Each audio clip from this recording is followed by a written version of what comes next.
नमस्कार साथियों, स्वागत है आप सभी एस्पिरेंट्स का इस आइकॉनिक एस्पिरेंट्स पे। साथी कैसे हैं आप लोग? आशा करता हूं कि आप सभी अच्छे होंगे और अपने तैयारी को बहुत ही अच्छे ढंग से कर रहे होंगे। साथियों, आज जो यह प्रैक्टिस सेट है बहुत ही इंपॉर्टेंट प्रैक्टिस सेट है। आप लगातार जो कि डिमांड कर रहे थे कि IAS रंजीत सर का जो प्रैक्टिस सेट है उसको लाइए, तो आज से साथी यह आपका क्लास स्टार्ट हो गया है। यह आपका प्रैक्टिस सेट नंबर 1 है। तो आप लोग जो भी डिमांड कर रहे हैं, हम लगातार आपका डिमांड को पूरा कर रहे हैं साथी। बस आपसे यही विनती है कि क्लास को पूरा देखिए, अगर अच्छा लगे तो शेयर करते चलिए। तो साथी आज से हम यह IAS रंजीत सर का जो प्रैक्टिस सेट है, काफ़ी इंपॉर्टेंट क्वेश्चन है, इसको हम देखे हैं। तो चलिए स्टार्ट करते हैं और क्लास को पूरा देखिएगा और आप लोग भी मेरे साथ साथ आंसर का सही क्वेश्चन का सही आंसर लगाते चलिएगा और कमेंट बॉक्स में अपना स्कोर बताते चलिएगा। ठीक है, तो चलिए स्टार्ट करते हैं साथी। सबसे पहला प्रश्न कह रहा है यहाँ पे, और एक इम्पॉर्टेंट बात है साथी आपका कि जिन साथियों को यह PDF चाहिए वो हमारे टेलीग्राम को जरूर से ज्वाइन कर लें, वहाँ पे आपको PDF मिल जाएगा। तो ध्यान दीजिएगा, सबसे पहला क्वेश्चन कहता है आपका यहाँ पे, एक सेकेंड, हाँ ध्यान देंगे साथी। कह रहा है केंद्र की नई शिक्षा नीति को लागू करने की प्रक्रिया शुरू करने वाला देश का पहला राज्य कौन बना। बहुत इंपॉर्टेंट क्वेश्चन है और बहुत ही करेंट का मुद्दा है साथी। जल्दी से बताएं इसका राइट आंसर क्या होगा। जल्दी इसका आंसर कीजिए। आप सभी का लगातार डिमांड सुन रहे हैं और आपके डिमांड को पूरा करने का हम सर्वप्रथम पूरी कोशिश कर रहे हैं। तो जल्दी से इसका आंसर कीजिए क्या होगा। साथी याद रखेंगे उत्तराखंड राज्य हो जाएगा। ठीक है, याद रखेंगे केंद्र सरकार की जो नई शिक्षा नीति है जो कि 2020 में लागू की गई थी। ठीक है, 2020 में लागू की गई थी। इस प्रक्रिया का प्रारंभ करने वाला देश का जो पहला राज्य बना है वह कौन बना है? तो उत्तराखंड बना है, याद रखिएगा। नेक्स्ट हम बात करें तो ध्यान दीजिएगा, कहता है बिहार में ऑपरेशन प्रहार संबंधित है। किससे संबंधित है? बिहार में जो ऑपरेशन प्रहार चलाया गया था यह किससे संबंधित है? क्या वह कोविड-19 टीकाकरण से है, साक्षरता अभियान से है, या फिर धूम्रपान जो निषेध है इससे है, शराबबंदी से है? किससे है? जल्दी अपना आंसर कीजिए साथी। ये जो है बहुत इंपॉर्टेंट क्वेश्चन है और यकीन मानिए यह आपका बिहार से 100% क्वेश्चन यहाँ से पूछने वाला है। ठीक है, तो थोड़ा सा यह प्रमाणित एक प्रकार से कह सकते हैं हम लोग बुक है, तो थोड़ा सा आप लोग अच्छे ढंग से इसको कीजिएगा। काफ़ी इंपॉर्टेंट यहाँ से क्वेश्चन मिलेगा आपको। तो ध्यान दीजिएगा साथी, ऑपरेशन प्रहार जो था यह आपका शराबबंदी से संबंधित है। ठीक है, किससे है? शराबबंदी से संबंधित है, इसको याद रखेंगे। और यह प्रारंभ कब किया गया था? तो 2022 में। कब किया गया था? 2022 में किया गया था साथी, इसको आप सभी को याद रखना है। नेक्स्ट हम बात करें तो ध्यान दीजिएगा, कहता है निम्नलिखित में से कौन सा संगठन भारत में सकल घरेलू उत्पादन GDP की गणना करता है? बहुत बार बताया भी गया क्वेश्चन है, तो जल्दी से बताएं साथी कि कौन सा संगठन है कि जो GDP की गणना करता है। वार्षिक जो गणना होता है GDP का वह कौन करता है? भारत में कौन संगठन है? क्या वह राष्ट्रीय सांख्यिकी कार्यालय है, वाणिज्य और उद्योग मंत्रालय है, भारतीय सांख्यिकी संस्था है, या फिर भारतीय रिजर्व बैंक है? जल्दी से इसका आंसर कीजिए कौन होगा। इसका राइट आंसर होगा साथी राष्ट्रीय सांख्यिकी कार्यालय। ठीक है, क्या होगा? राष्ट्रीय सांख्यिकी कार्यालय जो है यह क्या करता है? तो हमारे देश में पूरे वर्ष का जो GDP होता है उसकी गणना करता है और वो फिर केंद्र सरकार को, वित्त मंत्रालय को भेजता है, याद रखेंगे। उसके पश्चात वित्त मंत्रालय के द्वारा बजट पेश किया जाता है, सभी चीज़ को आंकड़ा कर देखकर। नेक्स्ट हम बात करें तो ध्यान दीजिएगा, नेक्स्ट क्वेश्चन कहता है आपका कि आर्थिक संदर्भ में IIP का रूप क्या है? आर्थिक संदर्भ में जो IIP का पूर्ण रूप है यह क्या है साथी? तो याद रखना है आप सभी को कि इसका जो पूर्ण रूप है वो आपका हो जाएगा क्या? तो इंडेक्स ऑफ इंडस्ट्रियल प्रोडक्शन। ठीक है, इसका राइट आंसर हो जाएगा। थोड़ा सा यहाँ पे हम समझाने का प्रयास करेंगे कि कहना क्या चाह रहा है यह। तो ध्यान दीजिएगा साथी, IIP भारत का एक सूचकांक है जो कि एक अर्थव्यवस्था के विभिन्न क्षेत्र में, जैसे खनन हो गया, बिजली हो गया, विनिर्माण हो गया, ये सभी के विकास को दर्शाता है। ठीक है, कौन दर्शाता है? तो यह IIP दर्शाता है, याद रखेंगे। ठीक है, उसके बाद हम बात करें नेक्स्ट अगर, तो थोड़ा सा यहाँ पे और भी आपको बताना चाहेंगे कि यह जितने भी IIP होते हैं ये सभी जो प्रकाशित करते हैं, इनका पूर्ण रूप जो औद्योगिक उत्पादन सूचकांक होता है उसको हम क्या कहते हैं? तो उसको हम इंडेक्स ऑफ इंडस्ट्रीज प्रोडक्शन कहते हैं। तो इसको याद रखिएगा आप लोग, काफ़ी इंपॉर्टेंट है। नेक्स्ट हम बात करें तो ध्यान दीजिएगा, काफ़ी इंपॉर्टेंट क्वेश्चन आपके सामने आ गया है कि कुंवर सिंह किस राज्य से जमींदार थे? कुंवर सिंह जो थे या किस राज्य के जमींदार थे? जल्दी बताइए। देखिए बहुत इंपॉर्टेंट क्वेश्चन आपके सामने है, अगर इसका आंसर आप नहीं कर पाएंगे तो बहुत ही दिक्कत हो जाएगा आपका सिलेबस में भारतीय स्वतंत्रता संग्राम के बारे में जिक्र किया गया है। तो जल्दी से इसका आंसर कीजिए साथी, क्या हो जाएगा? ध्यान दीजिएगा, कुंवर सिंह जो थे यह आपका जगदीशपुर के रहने वाले थे। ठीक है, यह जगदीशपुर कहाँ है? तो यह भी आप लोग याद रखेंगे, बक्सर में है। चलिए आगे हम बात करते हैं। तो नेक्स्ट आपका है, और याद रखिएगा ये साथी, बिहार में एकमात्र यही व्यक्ति थे जो कि 1857 क्रांति में पूरा लहर दिए थे, तो याद रखेंगे। और दूसरा बात इंपॉर्टेंट है कि 1857 क्रांति में सबसे बुजुर्ग व्यक्ति, सबसे ज़्यादा उम्र वाले व्यक्ति थे यह कुंवर सिंह, लेकिन फिर भी यह पूरे जज्बा के साथ अंग्रेजों का सामना किए थे, यह भी याद रखिएगा। अगर एक बात आपसे और पूछ दिए जाए कि पटना का नेतृत्व किसने किया था, तो याद रखेंगे पीर अली ने किया था, पुस्तक विक्रेता है उसने किया था। ठीक है, पटना सिटी से पटना का नेतृत्व किया था, साथी याद रखिएगा। नेक्स्ट हम बात करें तो कहता है ताम्र तापक्रम विलोमता का अर्थ क्या है?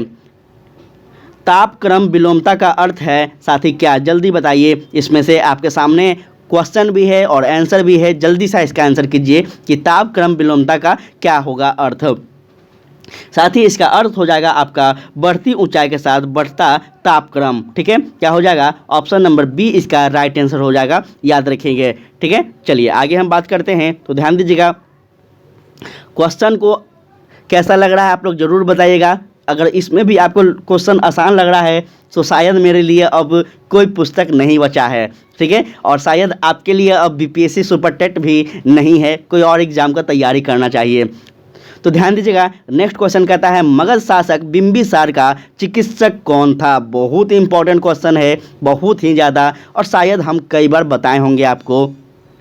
तो साथी कौन था? तो जीवक था। कौन था? जीवक था, याद रखिएगा, काफ़ी इंपॉर्टेंट क्वेश्चन है, इसको बहुत ही इंपॉर्टेंट है, याद रखेंगे। मगध साम्राज्य के शासक बिंबिसार का जो चिकित्सक जीवक था, याद रखेंगे। और जीवक को बिंबिसार ने अवंती नरेश चंड प्रदोष के उपचार के लिए उनके दरबार में भेजा था, यह भी बात आपसे पूछा जाएगा। बीपीएससी में लगातार यही पूछा जाता है कि बिंबिसार ने किसको अवंती नरेश के उपचार के लिए भेजा था? तो जीवक को। कई बार पूछा गया है बीपीएससी में यह क्वेश्चन लगातार, तो याद रखिएगा इसको। आगे हम बात करते हैं। तो ध्यान दीजिएगा, इसका पीडीएफ आप सभी को टेलीग्राम पे मिल जाएगा, तो ज़रूर से टेलीग्राम को ज्वाइन कर लेंगे। और साथ ही आप सभी से विनती है कि थोड़ा क्लास को शेयर करते चलिए, आपके लगातार हर चीज़ आपके लिए सबसे पहले हम लेकर आ रहे हैं, तो थोड़ा सा आप लोग शेयर करते चलें ताकि और भी एस्पिरेंट्स इस चैनल से जुड़ते चलेंगे। ध्यान दीजिए, कहता है बिहार में तुर्क सत्ता का वास्तविक संस्थापक कौन था? बहुत इंपॉर्टेंट क्वेश्चन है, बहुत ही ज़्यादा। देखिए कितना डेप्थ में पूछा जा रहा है। बिहार में तुर्क सत्ता का वास्तविक संस्थापक कौन था? क्या वह मलिक मुसाउद्दीन था, इब्न बख्तियार खिलजी था, इब्राहिम था, या फिर दरिया खां नुहानी था? साथ ही इसका राइट आंसर क्या होगा? जल्दी से आंसर कीजिए।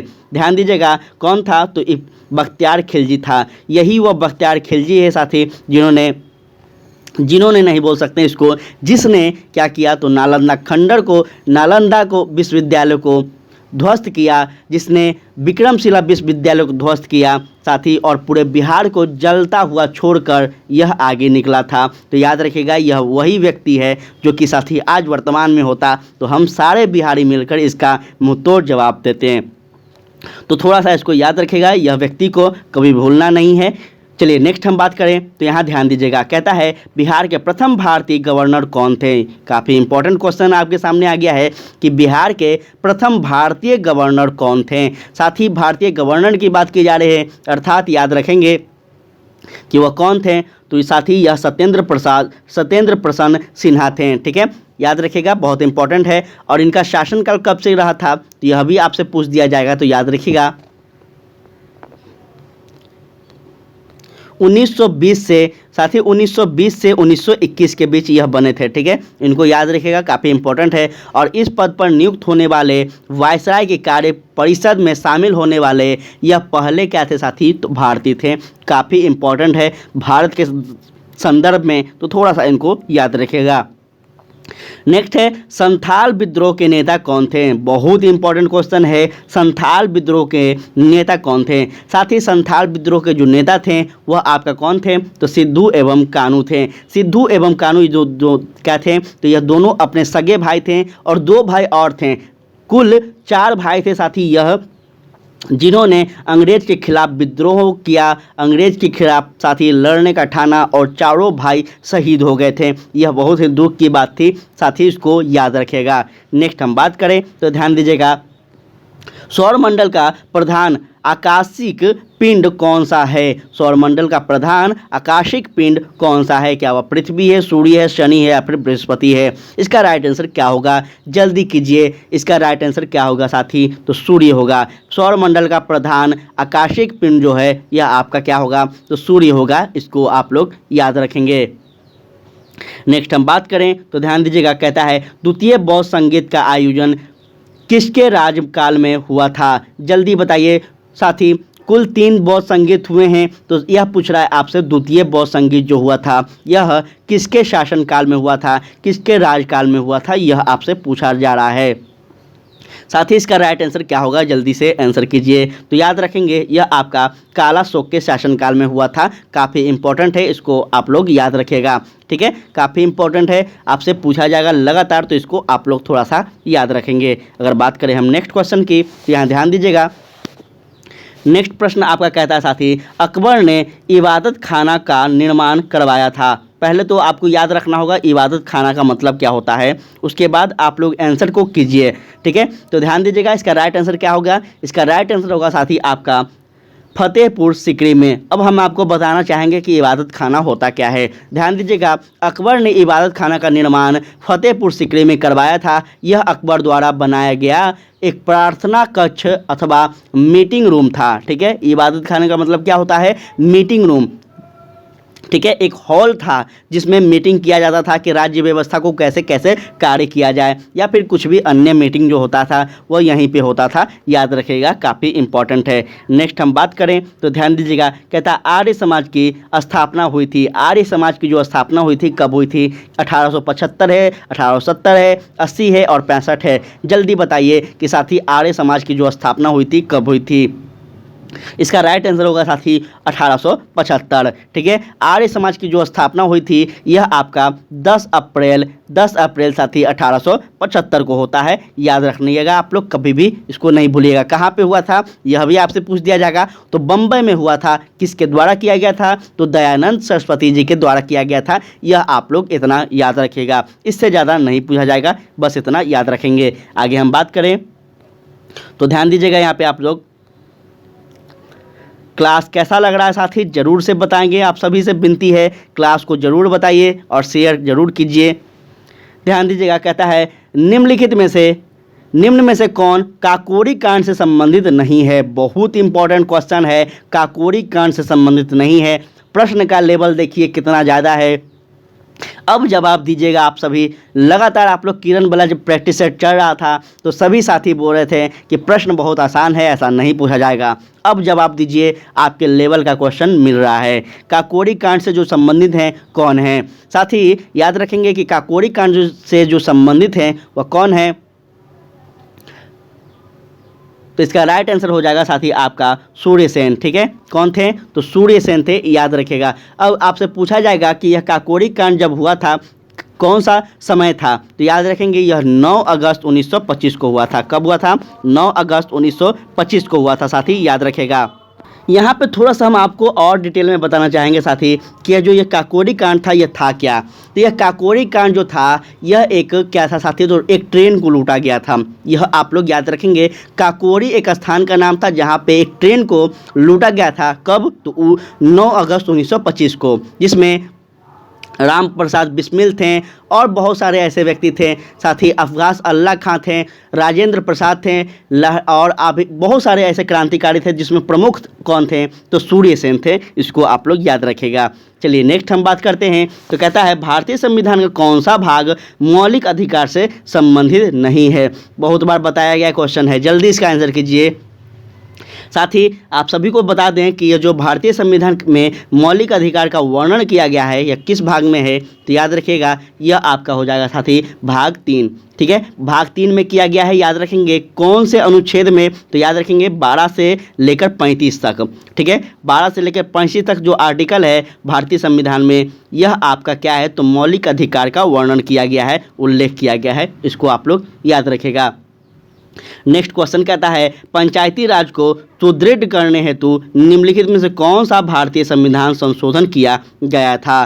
देखिए बहुत ही बेहतर प्रश्न है, साथ ही थोड़ा सा आप लोग अच्छे से पढ़िए, इसका राइट आंसर कीजिए, जल्दी कीजिए। इसका राइट आंसर क्या होगा, इसका राइट आंसर हो जाएगा आपका साथी क्या, तो ऑप्शन नंबर इसका राइट आंसर ए हो जाएगा। 73वां संविधान संशोधन में हुआ था, याद रखेगा। ठीक है, क्या हुआ था साथी 73वां संविधान संशोधन में, तो पंचायती राज्य को सुदृढ़ करने हेतु कुछ संशोधन किए गए थे, याद रखिएगा। अगर बात करें हम आगे तो कहता है अंतर्राष्ट्रीय न्यायालय का मुख्यालय स्थित है कहाँ, द हेग में है, पेरिस में है, लंदन में है, न्यूयॉर्क में है। अंतर्राष्ट्रीय न्यायालय का जो मुख्यालय है कहाँ है, तो याद रखेगा यह इसका राइट आंसर हो जाएगा आपका क्या, तो द हेग में है। ठीक है, द हेग में है, यह इसको याद रखेगा। थोड़ा सा इस पर हम चर्चा करना चाहेंगे। यह संयुक्त राष्ट्र का प्रधान न्यायिक अंग होता है, किसका अंग होता है, संयुक्त राष्ट्र का, इसको याद रखेगा। और इस संघ को 5 मुख्य अंग में से एक होती है, जिसकी स्थापना संयुक्त राष्ट्र के घोषणा पत्र के अंतर्गत होता है। इसके उद्घाटन की अगर बात करें हम, तो इसके उद्घाटन 18 अप्रैल 1946 को हुआ था। ठीक है, द्वितीय विश्व युद्ध के बाद आप सभी को पता होगा यूनेस्को उसको सब बना था, उसी के समक्ष इस भी बना था, इसको आप लोग याद रखेंगे। जनसंख्या नियंत्रण व परिवार नियोजन विषय भारतीय संविधान के अंतर्गत किस सूची में शामिल किया गया है, जल्दी बताइए। जनसंख्या नियंत्रण व परिवार नियोजन जो विषय है यह भारतीय संविधान के किस सूची में शामिल किया गया है, इसका राइट आंसर जल्दी बताइए क्या होगा। साथ ही याद रखेंगे यह समवर्ती सूची में शामिल किया गया है। ठीक है, कितने सूची है, 3 सूची है, एक संघ सूची है, एक राज्य सूची है, एक समवर्ती सूची होती है। ठीक है, संघ सूची में सिर्फ केंद्र का अधिकार होता है, राज्य सूची में राज्य का अधिकार होता है, और समवर्ती सूची जो होता है उसमें आधा काम केंद्र करते हैं और आधा राज्य करते हैं, दोनों का काम होता है, इसको आप लोग याद रखेगा। अगर बात करें हम आगे तो ध्यान दीजिएगा निम्नलिखित में से कौन सा नीति निदेशक सिद्धांत विदेश नीति से संबंधित है। नीति निदेशक सिद्धांत जो है DPSP, इसमें विदेश नीति से संबंधित है, कौन सा अनुच्छेद, जल्दी बताइए इसका राइट आंसर क्या होगा। साथ ही याद रखेंगे अनुच्छेद 51 जो है यह आपका विदेशी नीति से संबंधित है, याद रखेंगे। अनुच्छेद 51 जो कहता है अंतर्राष्ट्रीय शांति और सुरक्षा के अभिवृद्धि राज्य के लिए यह बनाया गया है, और अनुच्छेद 51 क कहता है अंतर्राष्ट्रीय शांति और सुरक्षा की अभिवृद्धि। अनुच्छेद 51 ख कहता है राष्ट्र के बीच न्याय संगत और सम्मानपूर्ण संबंधों को बनाए रखने के लिए। तो इस प्रकार से आप लोग याद रखेगा। चलिए नेक्स्ट हम बात करें तो ध्यान दीजिएगा, कहता है करेवा किस प्रकार की खेती के लिए प्रसिद्ध है। करेवा जो है यह किस प्रकार के खेती के लिए प्रसिद्ध है साथी, तो याद रखना है आप सभी को, यह जो हो जाएगा केसर की खेती के लिए प्रसिद्ध है। ठीक है, करेवा जो है यह केसर के खेती के लिए प्रसिद्ध है। और यह बात आप लोग बताइए कि जो केसर का खेती होता है सबसे ज़्यादा कहाँ होता है, भारत के संदर्भ में। तो साथ ही याद रखेंगे यह जम्मू कश्मीर में सबसे ज़्यादा क्या होता है, तो केसर की खेती होती है। सबसे ज़्यादा प्रसिद्ध आपका केसर की खेती के लिए जम्मू कश्मीर है, तो इसको आप लोग याद रखेंगे। चलिए आगे हम बात करते हैं, तो ध्यान दीजिएगा यहाँ पे आप सभी लोग, कहता है निम्नलिखित सेलों में से कौन सी अवसादी सेल का उदाहरण है। निम्नलिखित सेलों में से कौन सा अवसादी सेल का उदाहरण है साथी, जल्दी इसका आंसर कीजिए। इसका राइट आंसर हो जाएगा आपका कौन सा साथी, तो ऑप्शन नंबर ए सेल जो है यह आपका अवसादी सेल का उदाहरण है, इसको आप लोग याद रखेंगे। ठीक है, अगर बात करें हम आगे तो कहता है पुस्तल तारे के पूंछ की दिशा सदैव होती है, किस ओर होती है। पुस्तल तारा आप लोग सभी लोग जानते होंगे इसके बारे में, पुस्तल तारा के बारे में, तो जल्दी बताइए कि जो पुस्तल तारा होता है इसका पूंछ किस दिशा में होता है हमेशा, जल्दी से इसका आंसर कीजिए। क्या वो उत्तर पूर्व की ओर, सूर्य से दूर दक्षिण पूर्व की ओर या फिर सूर्य की ओर होता है। साथ ही इसका राइट आंसर क्या होगा, जल्दी कीजिए इसका आंसर। इसका राइट आंसर हो जाएगा आपका ऑप्शन नंबर यहाँ पे सूर्य से दूर होता है। ठीक है, याद रखेंगे पुस्तल तारे की पूछ जो होती है सूर्य से हमेशा क्या होती है, सदैव सूर्य से दूर होती है। और पुस्तल तारा को सौरमंडलीय निकाय से जो पत्थर, धूल, बर्फ और गैस के बने हुए छोटे छोटे खंड होते हैं, ये सभी यहाँ से प्राप्त होते हैं पुस्तल तारे से। इसको याद रखिएगा थोड़ा डिटेल में अगर बात करें तो। ध्यान दीजिएगा, नेक्स्ट प्रश्न पे आते हैं हम। तो कहता है यहाँ ध्यान दीजिएगा, निम्नलिखित में से कौन भ्रंश से संबंधित है। साथ ही निम्नलिखित में से कौन भ्रंश से संबंधित है, जल्दी इसका आंसर करें। तो याद रखिएगा यह आपका हो जाएगा मानेन। ठीक है, मानेन जो है यह आपका भ्रंश से संबंधित है, इसको आप लोग अच्छे से याद रखेंगे। नेक्स्ट हम बात करें तो कहता है निम्नलिखित में से कौन उष्णकटिबंधीय मरुस्थल नहीं है। बहुत बार बताए हैं उष्णकटिबंधीय और शीतोष्णकटिबंधीय क्या होता है, तो जल्दी इसका आंसर कीजिए कि साथी उष्णकटिबंधीय मरुस्थल इसमें से कौन नहीं है। क्या हुआ, गोबी है, अरण्या है, कालाहारी है या फिर अंटार्कटिका है, कौन है साथी इसका। तो याद रखेंगे गोबी हो जाएगा। ठीक है, गोबी जो है यह क्या है, तो उष्णकटिबंधीय मरुस्थल नहीं है। और उष्णकटिबंधीय मरुस्थल से साथी 5 से 30 डिग्री अक्षांश के बीच के क्षेत्र में स्थित होते हैं, यह भी आप लोग डिटेल में याद रखेंगे। गोबी जो है यह दुनिया के ठंडे रेगिस्तान में से एक है, यह भी आप लोग याद रखिएगा। सारे बात आपको बताया जा रहा है। किसी भी तरह का क्वेश्चन पूछा जाए तो आप लोग इस बार सुपर टेट को क्लियर करके ही रहिएगा साथी, यही मेरा आप सभी से विनती है। निम्नांकित में से कौन सी शिक्षक सहायक सामग्री महाद्वीप के अनुपादित क्षेत्र एवं आकार को दर्शाने में सर्वाधिक उपयुक्त है। साथ ही जल्दी इसका आंसर कीजिए क्या है, जल्दी इसका आंसर कीजिए। आंसर आपके सामने है, तो इसका आंसर बताइए क्या होना चाहिए। इसका राइट आंसर होना चाहिए साथी आपका ग्लोब। ठीक है, याद रखिएगा ग्लोब शिक्षक सहायक सामग्री महाद्वीप के अनुप आदि क्षेत्र एवं आकार को दर्शाने में सर्वाधिक उपयुक्त होता है, इसको आप लोग अच्छे से याद रखेंगे। नेक्स्ट हम बात करें तो कहता है भारत में प्रथम कोयला खान कहाँ खोदी गई थी। भारत में प्रथम कोयला खान कहाँ खोदी गई थी, जल्दी कीजिए इसका आंसर क्या होगा। साथ ही इसका राइट आंसर हो जाएगा आपका कहाँ, तो रानीगंज में। ठीक है, याद रखिएगा रानीगंज में। यह रानीगंज कहाँ है साथी, तो यह रानीगंज याद रखेंगे पश्चिम बंगाल में है, जहाँ पे सबसे पहला कोयला खान खोदा गया था। याद रखिएगा, आपसे पूछ दिया जाएगा कब खोदा गया था, तो यह भी याद रखेंगे 1774 ईस्वी में। कब, 1774 ईस्वी में, याद रखिएगा।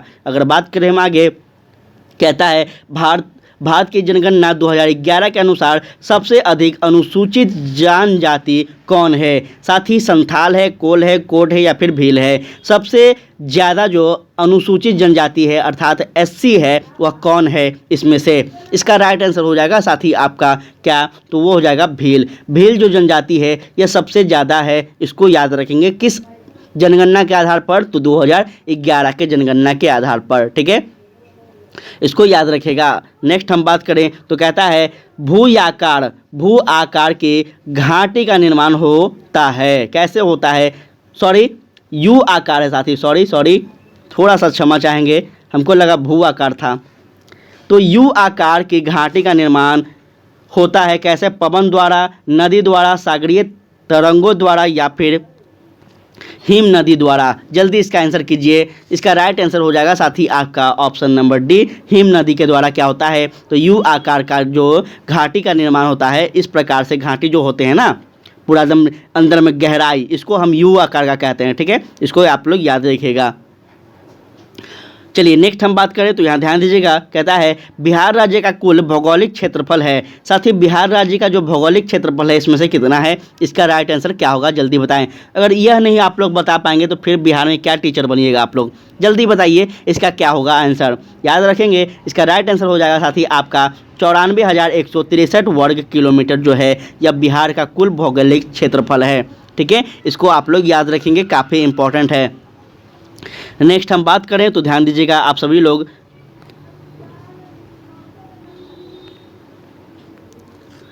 थोड़ा क्लियर होने दीजिएगा।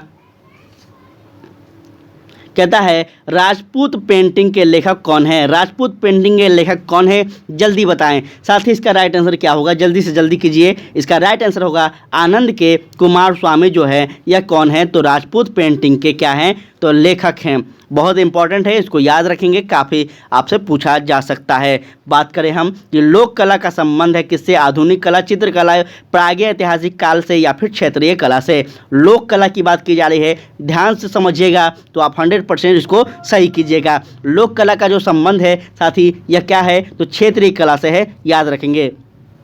हर क्षेत्र का अपना अपना एक कला होता है। देखिए आप लोग लोक नृत्य पढ़ते होंगे, तो लोक नृत्य क्या होता है, हर राज्य का, हर क्षेत्र का अपना एक लोक नृत्य होता है। उसी तरह लोक कला भी अपना एक क्षेत्र का अलग अलग कला होता है, इसको आप लोग याद रखिएगा। नेक्स्ट हम बात करें तो कहता है ज्यामिति डिजाइन कहते हैं किसको, ज्यामिति जो डिजाइन होता है किसको कहते हैं, जल्दी कीजिए, इसका आंसर क्या होगा। साथ ही याद रखेंगे यह आपका ज्यामिति आकार से बनी आकृति को कहते हैं ज्यामिति डिजाइन, इसको आप लोग याद रखेंगे। नेक्स्ट हम बात करें तो कहता है एपन का संबंध किस राज्य से है, एपन का जो संबंध है यह किस राज्य से है, तो याद रखना है आप सभी को, यह आपका हो जाएगा साथी उत्तराखंड राज्य से संबंधित है। एपन जो है यह आपका उत्तराखंड राज्य से संबंधित है, इसको आप लोग याद रखेंगे। नेक्स्ट हम बात करें तो कहता है हिंदुस्तानी संगीत में श्रुतियों की कुल कितनी संख्या मानी गई है, हिंदुस्तानी संगीत में श्रुतियों की कुल संख्या कितनी मानी गई है, जल्दी इसका आंसर कीजिए। साथ ही इसका राइट आंसर हो जाएगा आपका कितना मानी गई है, तो 22 मानी गई है। कितना, 22 है, इसको याद रखेंगे। हिंदुस्तानी संगीत में श्रुतियों की जो कुल संख्या है आपसे पूछा जाए तो याद रखेंगे 22 हो जाएगा। नेक्स्ट हम बात करें तो कहता है खेल दिवस कब मनाया जाता है। देखिए लगातार हम आपको बोल रहे हैं, जितना हम लोग प्रैक्टिस सेट कर रहे हैं सभी में आपका 1-2 क्वेश्चन जरूर खेल के बारे दिवस के बारे में पूछा गया है। तो हम लगातार आपको बोल रहे हैं कि जितने भी महत्वपूर्ण दिवस है आप लोग जरूर से उसको याद कर लीजिए। कंफर्म जब आप एग्जाम में बैठेंगे तब आप इस चीज़ को मिस कर जाएंगे, तो ध्यान दीजिएगा। इसका राइट आंसर हो जाएगा साथ ही आपका 29 अगस्त जो है यह खेल दिवस के रूप में मनाया जाता है, इसको आप लोग याद रखिएगा। नेक्स्ट हम बात करें तो कहता है योग के संबंध में प्रमुख ग्रंथ योग दर्शन के लेखक कौन है। योग के संदर्भ में बात की जा रही है, संबंध में बात की जा रही है कि जो ग्रंथ है योग दर्शन, इसके लेखक कौन हैं।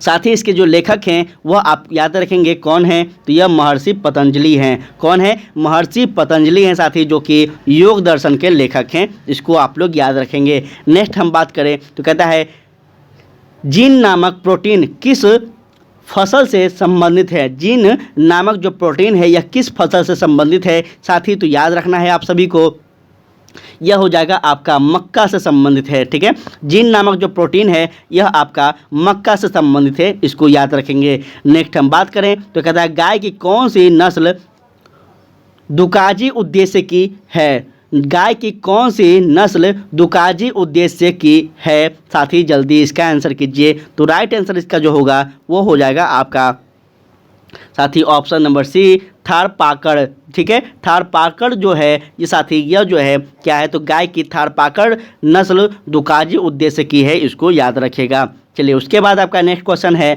कि भारत को कुल कितने कृषि जलवायु क्षेत्र में बांटा गया है। भारत को कुल कितने कृषि जलवायु क्षेत्र में बांटा गया है, काफ़ी इंपॉर्टेंट क्वेश्चन है। इसी तरह से आपको पूछा जाएगा कितने विभाजन किए गए हैं कृषि के जलवायु के क्षेत्र में, तो याद रखिएगा इसका राइट आंसर हो जाएगा साथी 15। ठीक है, भारत को 15 कृषि जलवायु क्षेत्र में बांटा गया है और प्रमुख जलवायु के संदर्भ में एक भूमि की इकाई होती है जो कि निश्चित सीमा के अंदर फसलें की किस्मों की एवं जोतने की जो कार्य होती है उसको की जाती है, तो इसको आप लोग थोड़ा याद रखेंगे। नेक्स्ट हम आगे चलते हैं, तो ध्यान दीजिएगा आप सभी लोग,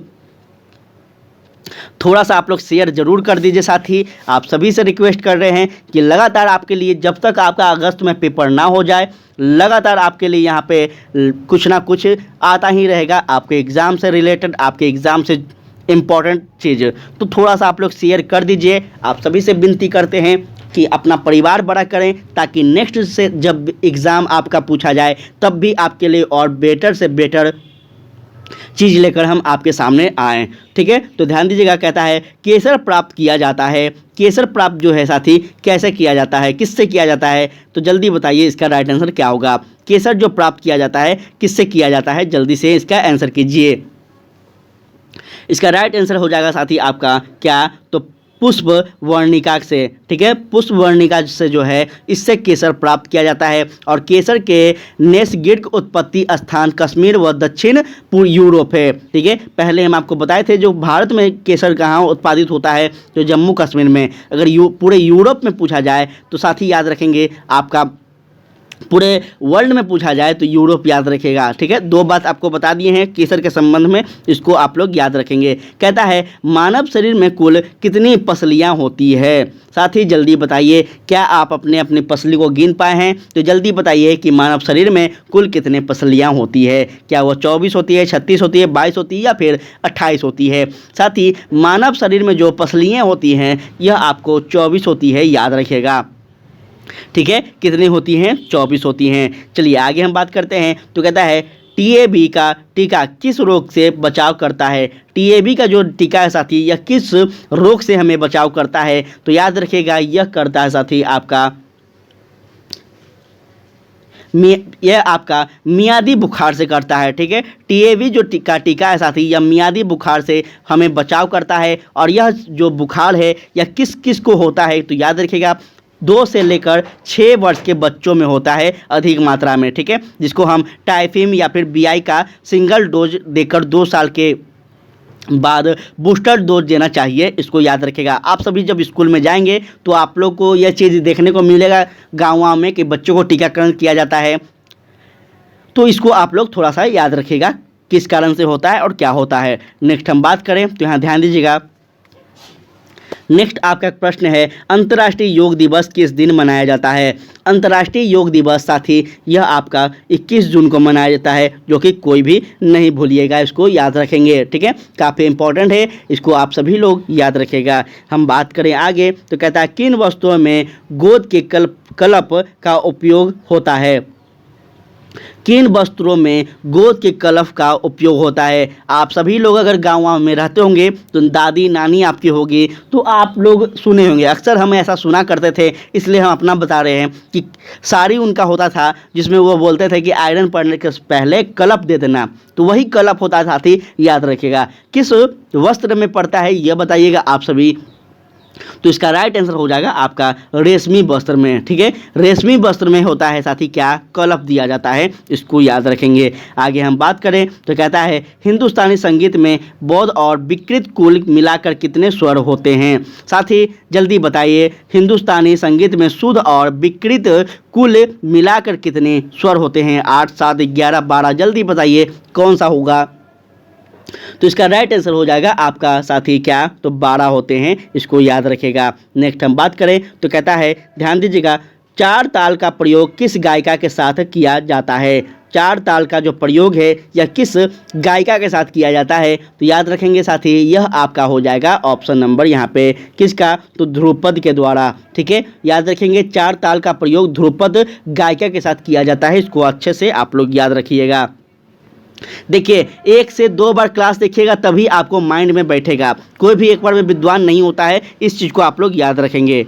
चलिए आगे ध्यान देंगे साथी, कहता है इनमें से कौन तबला वादक नहीं है। जल्दी बताइए कि इनमें से कौन है जो कि तबला वादक नहीं है। इसका राइट आंसर क्या होगा, जल्दी कीजिए साथी। इसका राइट आंसर होगा आपका रामदास शर्मा जो हैं यह तबला वादक नहीं है, इनको आप लोग याद रखेंगे। ठीक है, बाकी जो भी हैं ये सभी तबला वादक है, इनका भी आप लोग नाम याद रखेगा। नेक्स्ट साथी आपका यहाँ पे ध्यान दीजिएगा, नेक्स्ट प्रश्न कह रहा है प्रथम राष्ट्रीय खेल कहाँ आयोजित किया गया था। प्रथम राष्ट्रीय खेल जो था साथी यह कहाँ आयोजित किया गया था, जल्दी इसका आंसर कीजिए। याद रखेंगे यह आपका था साथी कहाँ, तो मुंबई में हुआ था। कहाँ हुआ था, मुंबई में हुआ था, इसको आप लोग याद रखेंगे। चलिए उसके बाद आपका नेक्स्ट क्वेश्चन कहता है बहुत इंपॉर्टेंट है, यहाँ पे थोड़ा सा आप लोग ध्यान दीजिएगा। कहता है आज भारत को गीता की नहीं बल्कि फुटबॉल के मैदान की आवश्यकता है। यह जो कथन था, यह जो विचार था, किसका विचार था, जल्दी बताइए। आज भारत को गीता की नहीं बल्कि एक फुटबॉल मैदान की आवश्यकता है, यह किस महान विचार का कथन है। जल्दी बताइए इसका राइट आंसर क्या होगा। तो याद रखेंगे साथी, यह आपका स्वामी विवेकानंद का था। किसका था? स्वामी विवेकानंद जी का कथन था। यह आप लोग याद रखिएगा, काफ़ी इंपॉर्टेंट है। और वास्तविक में अगर बात की जाए तो हमारा भी यही कथन है साथी कि आज वास्तविक में गीता की नहीं बल्कि एक खेल की मैदान की ज़रूरत है, जो कि बच्चे इधर उधर बिना मैदान के भटक जाते हैं। नेक्स्ट हम बात करें तो ध्यान दीजिएगा, बिहार के अगर संदर्भ में अगर बात की जाए तो बिहार में तो सबसे अधिक साथी कहीं भी मैदान बचा ही नहीं है बच्चों को खेलने के लिए, इसलिए वो गलत चीज़ का उपयोग करते हैं। वो मोबाइल फ़ोन में मतलब मोबाइल फ़ोन में एक तरह से वह रहने लगते हैं। तो ये सभी चीज़ थोड़ा सा सरकार को सोचना चाहिए। ध्यान दीजिएगा, सामुदायिक विकास कार्यक्रम कब शुरू किया गया था? सामुदायिक विकास जो कार्यक्रम था यह कब शुरू किया गया था? जल्दी बताइए। बहुत ही इंपॉर्टेंट क्वेश्चन है, थोड़ा सा आप यहाँ पे ध्यान दीजिएगा तो आप सही कीजिएगा। याद रखेंगे, यह आपका 1952 में हुआ था। कब हुआ था? सामुदायिक विकास कार्यक्रम जो प्रारंभ किया गया था यह आपका 1952 में किया गया था। कहाँ किया गया था यह भी आपसे पूछ दिया जाएगा। तो याद रखेंगे, सबसे पहले यह आपका उत्तर प्रदेश के इटावा में और गोरखपुर जिले में किया गया था। कहाँ किया गया था? उत्तर प्रदेश के इटावा में और गोरखपुर जिले में किया गया था। याद रखेंगे। उसके बाद साथ ही इसकी सफलता से प्रेरित होकर जनवरी 1952 में भारत और अमेरिका के बीच एक समझौता होता है, जिसमें भारत में व्यापक ग्रामीण विकास के लिए अमेरिका के फोर्ड फाउंडेशन द्वारा आर्थिक सहायता देने का स्वीकार किया गया था। और ग्रामीण विकास की इस योजना का नाम ही सामुदायिक विकास योजना रखा गया था। साथ ही इसको आप लोग याद रखेंगे, ठीक है? इतना आप लोग याद रखिएगा। देखिए कितना बेटर ढंग से हम आपको समझाने का प्रयास कर रहे हैं, तो थोड़ा सा आप लोग समझिएगा, ठीक है? चलिए, उसके बाद आपका नेक्स्ट क्वेश्चन कहता है यहाँ पे क्या, ध्यान दीजिएगा। नेक्स्ट क्वेश्चन कहता है कि भारत में उच्चतम न्यायालय ने संविधान के बुनियादी ढांचे का सिद्धांत दिया। बहुत इंपॉर्टेंट क्वेश्चन है, बहुत ही ज़्यादा इंपॉर्टेंट क्वेश्चन है। भारत में उच्चतम जो न्यायालय है, जो कि उच्चतम न्यायालय कौन है? तो दिल्ली में है, सुप्रीम कोर्ट।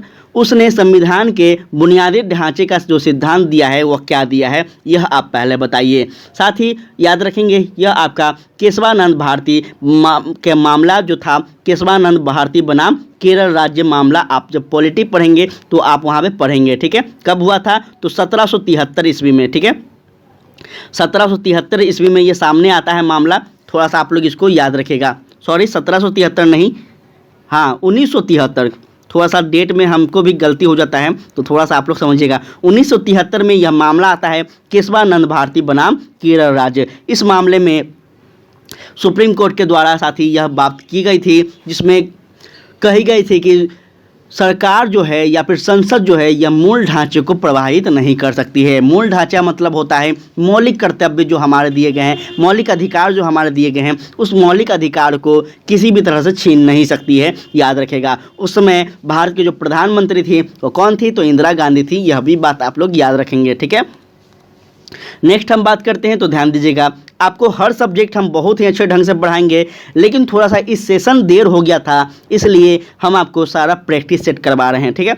नेक्स्ट बार जो आपका सेशन स्टार्ट होगा अगस्त के बाद, तो आपका इतना अच्छा सा सिलेबस बनाकर हम तैयार किए हुए हैं, मत पूछिए। साथ ही आपका पॉलिटी हो, हिस्ट्री हो, ज्योग्राफी हो, सारा इतना बेटर ढंग से सिलेबस बनाया हुआ है कि आपको सब कुछ PDF मिल जाएगा फ्री में, और क्लास भी आपको फ्री में मिलेगा, ठीक है? इसीलिए हम लगातार आपको बोल रहे हैं कि आप लोग यहाँ पे अपने परिवार को बड़ा कीजिए। बस आपको सब कुछ मिलेगा इस चैनल पे। यह मात्र एक ऐसा चैनल होगा जहाँ पे आपको फ्री में सब कुछ दिया जाएगा। तो थोड़ा सा बस साथी अपने परिवार को बड़ा करें ताकि हमें भी कुछ हेल्प हो सके, ठीक है? चलिए, कहता है भारतीय संविधान के किस अनुच्छेद के अंतर्गत राज्यपाल एक विधेयक को राष्ट्रपति की स्वीकृति के लिए सुरक्षित रखने की शक्ति रखता है? एक ही शक्ति है यह राष्ट्रपति के पास, साथी काफ़ी इंपॉर्टेंट है, थोड़ा सा जल्दी बताइए। मात्र यह एक शक्ति राष्ट्रपति को दिया गया है, बाकी और कुछ शक्ति नहीं है। तो जल्दी बताइए यह किस अनुच्छेद के अंतर्गत आता है?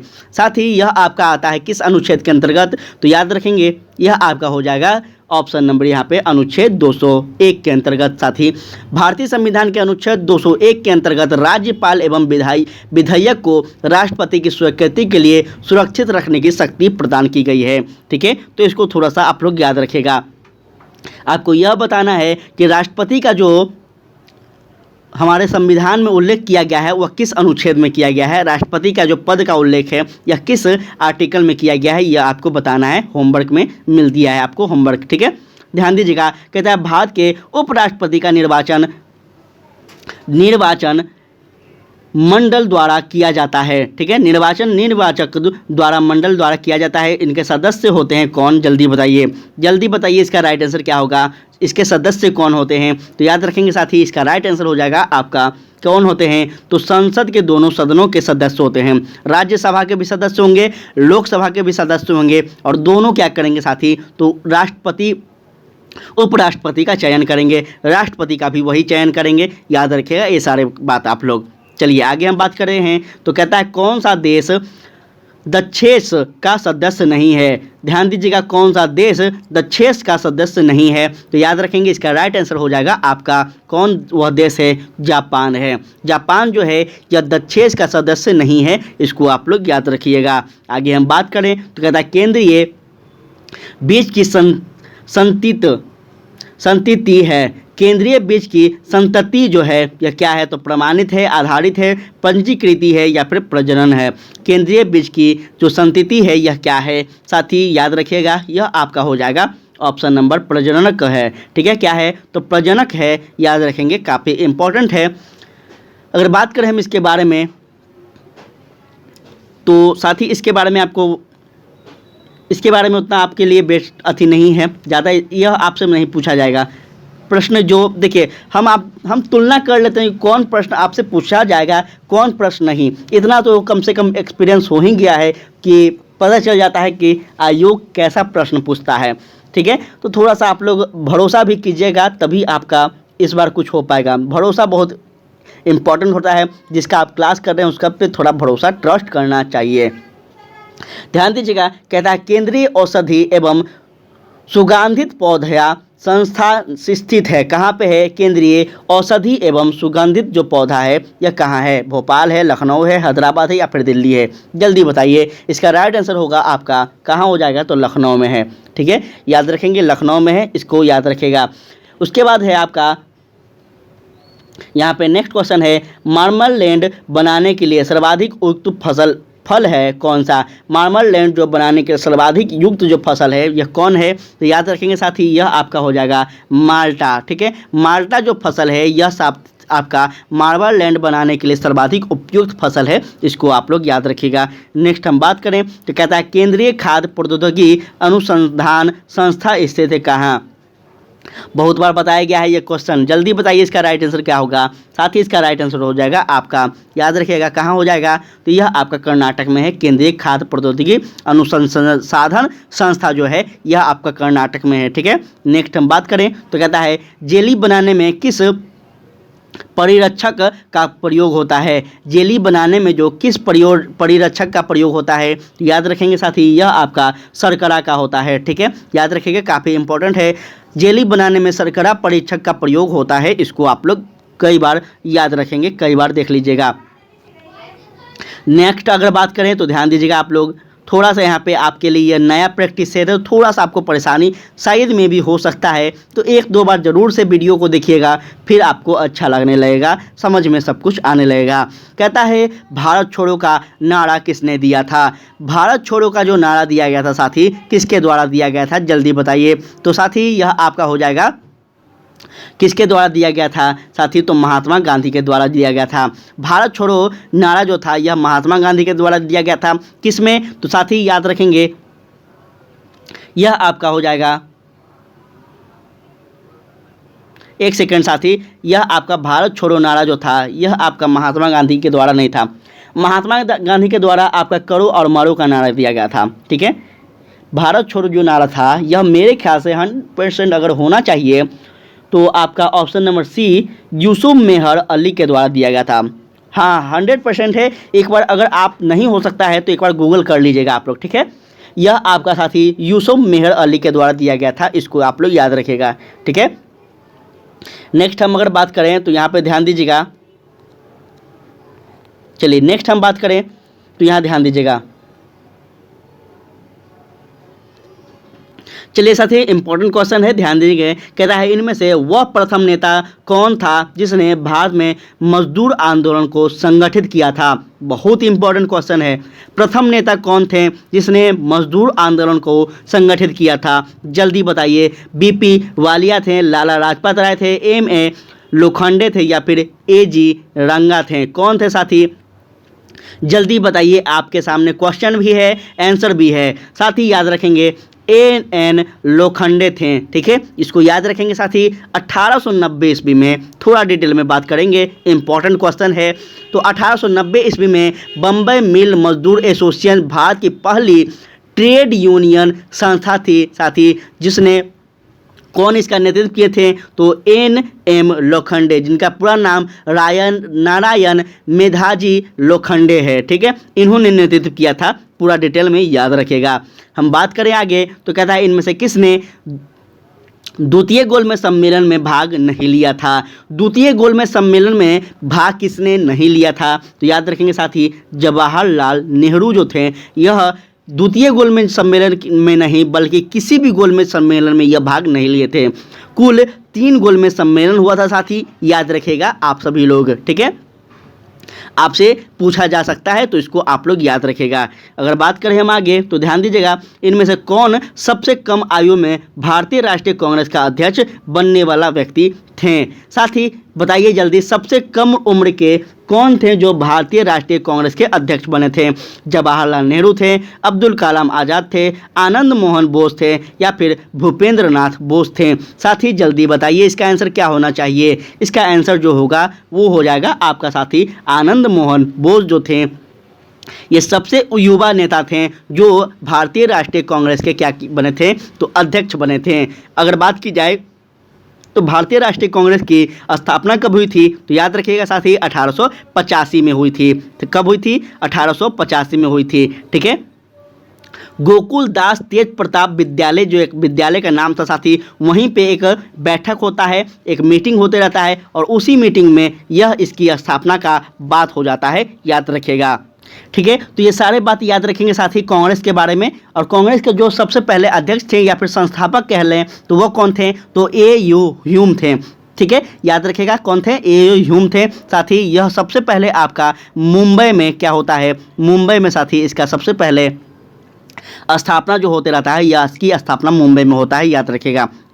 सब कुछ आपको बताया जा रहा है, थोड़ा सा आप लोग याद रखेंगे। कहता है बेबेल योजना किस वर्ष प्रस्तुत की गई थी। साथ ही यह बेबेल योजना जो है किस वर्ष प्रस्तुत की गई थी, जल्दी बताइए। तो याद रखेंगे बेबेल योजना जो है यह आपका साथी द्वितीय विश्व युद्ध के समय 1945 में की गई थी, याद रखेगा, ठीक है। काफ़ी इंपॉर्टेंट है, थोड़ा सा इसको याद रखेगा। हम इस पर बात भी करेंगे कि द्वितीय विश्व युद्ध में ब्रिटेन मित्र राष्ट्र के साथ विजय हुआ था और ब्रिटेन के साथ जो मित्र राष्ट्र था वो कौन था, तो ब्रिटेन था, अमेरिका था और साथ ही यह आपका सोवियत संघ था, ठीक है। ये 3 थे, तो इसको आप लोग याद रखेगा। यह तीनों जो था यह विजय हुआ था और इसके पश्चात भारतीय वायसराय बेबेल भारत के व्यापक गतिरोध को दूर करने हेतु 1945 में इंग्लैंड गए। वहाँ से उन्होंने ब्रिटेन प्रधानमंत्री चर्चिल एवं भारत के मंत्री एमरी के साथ भारत के बारे में सलाह मशविरा किया था। इसको आप लोग अच्छे से याद रखिएगा। आगे हम बात करें तो नेक्स्ट आपका क्वेश्चन है, बहुत इंपॉर्टेंट है। देखिए क्वेश्चन का लेवल सच में बहुत ही अच्छा है, तो थोड़ा सा आप लोग से विनती कर रहे हैं कि आप लोग अच्छे से पढ़िएगा, क्लास को थोड़ा रेगुलर देखिएगा, तभी आपको याद होगा, ठीक है। चटगांव आमर्री रेड इनमें से किससे कौन संबंधित है। चटगांव आमर्री रेड जो है इनमें से कौन संबंधित था। बहुत ही इंपॉर्टेंट क्वेश्चन है, लेवल बहुत ही अच्छा है। साथ ही थोड़ा सा आप लोग अच्छे से इसको देखिएगा, तो याद रखेंगे यह सूर्य सेन हो जाएंगे आपका राइट आंसर। साथ ही सूर्य सेन जो कि इनके अगर बात की जाए जन्म स्थान की, तो याद रखिएगा 1894 से लेकर आपका 1934 तक इनका क्या था, तो जन्म था। साथ ही इनका इसका जन्म हुआ था साथ ही 1894 में, इनकी मृत्यु हुई थी आपका 1934 में। इस प्रकार से आप लोग याद रखेंगे।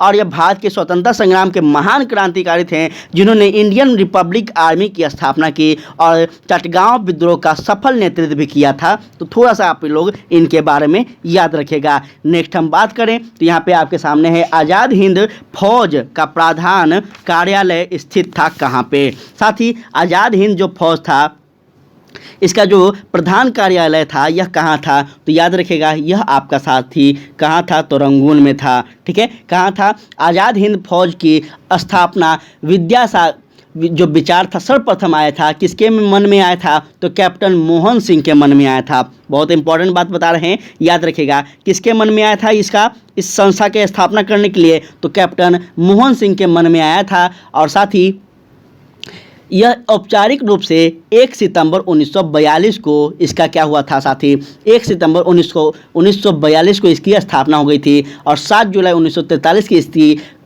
कमान जो संभाले थे वह सुभाष चंद्र बोस संभाले थे। तो ये 3-4 बात जो है आप लोग याद रखेगा। वास्तविक जो संस्थापक कहलाते हैं यह सुभाष चंद्र बोस ही कहलाते हैं।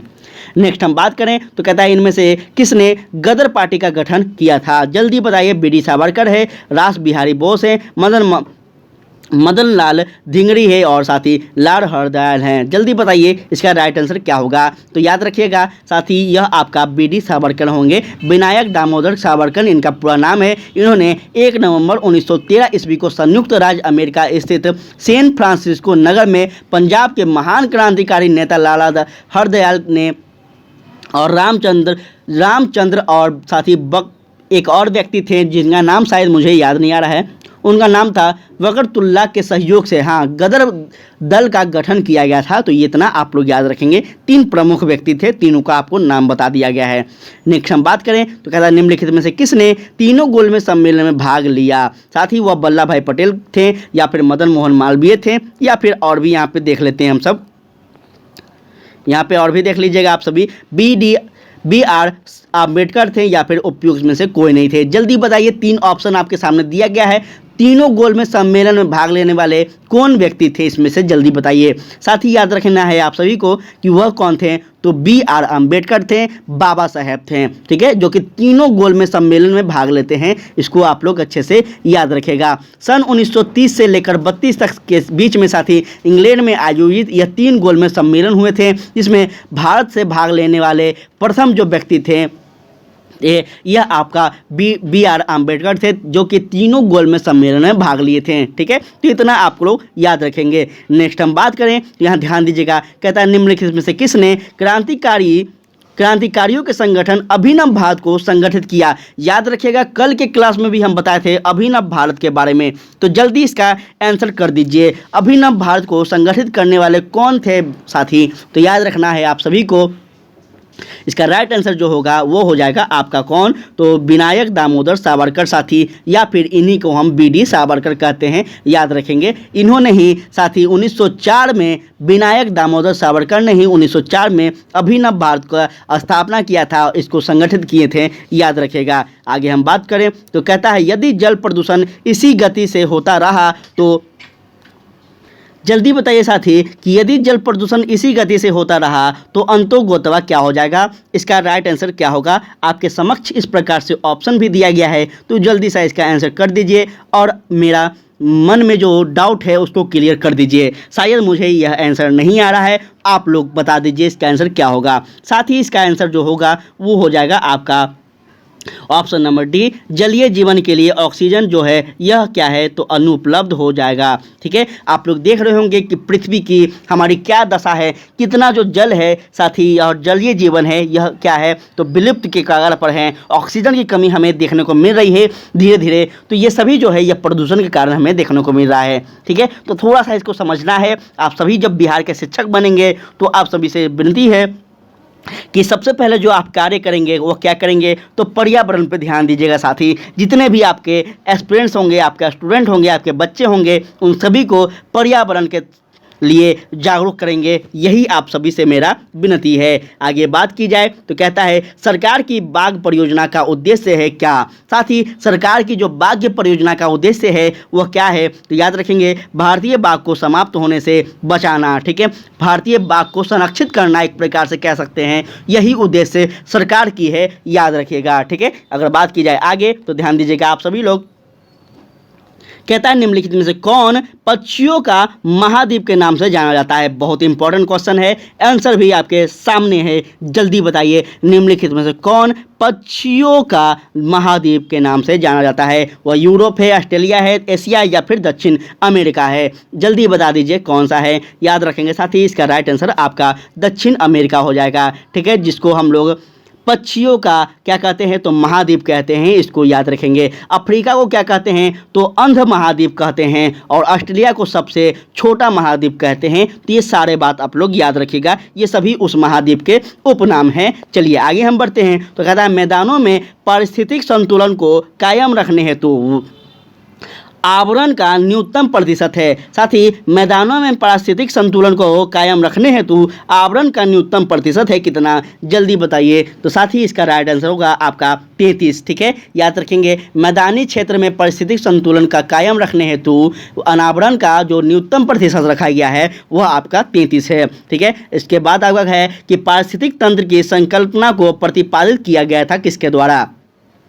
पारिस्थितिक संतुलन की अगर पारिस्थितिक तंत्र की अगर बात की जाए तो यह पर्यावरण से संबंधित है, पहले हम आपको बता दिए हैं। अब ये बताइए कि यह इसका जो प्रतिपादन किया गया था किसके द्वारा किया गया था, तो याद रखिएगा यह इसका राइट आंसर होगा आपका एजी टांसेल के द्वारा। ठीक है, एजी टांसेल के द्वारा। साथ ही पारिस्थितिक तंत्र का संकल्पना को आप प्रतिपादित किया गया था, बहुत इंपॉर्टेंट है, इनको याद रखिएगा। कब किया गया था, तो 1935 में, यह भी आप लोग याद रखिएगा। देखिए इतना डिटेल में सब कुछ आपको बहुत कम देखने को मिलेगा। साथ ही हमसे जो बन पाता है बिल्कुल हम आपको बताने का प्रयास करते हैं, तो आप लोग थोड़ा सा चीज़ को समझिएगा। और आपके सामने यह स्टेटमेंट वाला क्वेश्चन आ गया है, तो थोड़ा सा आप लोग स्टेटमेंट वाला क्वेश्चन को हल करना तो सीख ही गए होंगे। इतना सारा आपको क्वेश्चन करवा दिए हैं इस चैनल पे कि आप लोग स्टेटमेंट वाला क्वेश्चन को हल करना सीख गए होंगे। तो जल्दी से यहाँ पे क्वेश्चन को पढ़ें और साथ ही आंसर दीजिए। निम्नलिखित कथन पर विचार कीजिए। कथन ए है केंद्रीय पर्यावरण एवं मंत्रालय ने केंद्रीय पर्यावरण एवं वन मंत्रालय ने नवंबर 1958 में पुनः चक्रीय प्लास्टिक थैलियों की समस्या से निपटने के लिए एक विज्ञप्ति जारी किया था। कारण क्या था भाई, तो कारण था यह विज्ञप्ति देश में पुनः चक्रीय प्लास्टिक थैलियों के निर्माण पर रोक लगाना था। चलिए अब आपके सामने यहाँ पे आंसर है, तो जल्दी से आप लोग बता दीजिएगा कि इसका राइट आंसर क्या होना चाहिए। ध्यान दीजिएगा, इसकी कुट की सहायता से आप लोग बताइए कि इसका राइट आंसर क्या होना चाहिए। ए होगा, बी होगा, सी होगा या फिर डी होगा। सामने में आपका आंसर है, जल्दी बता दीजिए क्या होगा। साथ ही इसका राइट आंसर हो जाएगा आपका क्या, तो याद रखिएगा ऑप्शन नंबर सी, ए सही है, परंतु आर जो है यह थोड़ा सा गलत है। केंद्रीय पर्यावरण एवं वन मंत्रालय द्वारा सन 1958 में, बहुत इंपॉर्टेंट है, ध्यान दीजिएगा, सन 1958 में जारी विज्ञापन में साथ ही प्लास्टिक की थैली की समस्या से निपटने के उपाय किए गए थे, ना कि उसको बंद करने के उपाय किए गए थे, याद रखिएगा। बात करें हम आगे तो कहता है निम्नलिखित, फिर से आपका स्टेटमेंट वाला क्वेश्चन आ गया है। कथन ए पे ध्यान दीजिए। दिल्ली प्रशासन पत्तियों के जलाने पर रोक लगाने जा रहा है। यह घोषणा तब की गई थी जब शासन कुछ क्षेत्र में यातायात मुक्त क्षेत्र घोषित किया। नेक्स्ट हम बात करें तो ध्यान दीजिएगा, कारण क्या था। कारण यह था कि दिल्ली में वाहन निकास से उत्पन्न प्रदूषण से अधिक पत्तियों को जलाने से क्या होता था, तो प्रदूषण होता था, इसलिए दिल्ली प्रशासन ने इसको रोक लगाया। अब क्या दोनों में से कौन सा सही होगा, जल्दी बताइए। आपका आंसर यहाँ पे सामने है, इसका राइट आंसर हो जाएगा साथ ही आपका ऑप्शन सी, ए सही है, परंतु आर जो है थोड़ा सा गलत है, इसको थोड़ा सा आप लोग याद रखिएगा। हम बात करें आगे तो यहाँ ध्यान दीजिएगा, फिर से आपका स्टेटमेंट वाला क्वेश्चन है कि निम्नलिखित कथनों में से कौन सा समार स्थितिक के लिए सही है।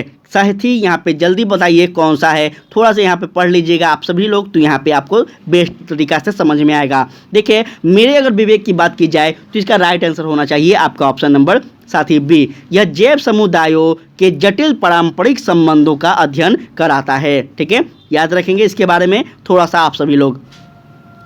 आगे चलिए, आगे आपका जो क्वेश्चन है यहाँ पे ध्यान दीजिएगा, कथन है, फिर से आपका कथन जो है यह कह रहा है ए कि सूर्याभिता जैव मंडलीय पारिस्थितिक तंत्र के लिए सबसे महत्वपूर्ण ऊर्जा स्रोत है। कारण क्या है? तो सूर्य विकिरण हरे पौधे द्वारा भोजन तथा रासायनिक ऊर्जा में परिवर्तित हो जाते हैं। चलिए बताइए कूट की सहायता से कौन सा इसमें सही होगा। साथ ही इसका राइट आंसर जो होगा वो आपका ऑप्शन ए हो जाएगा।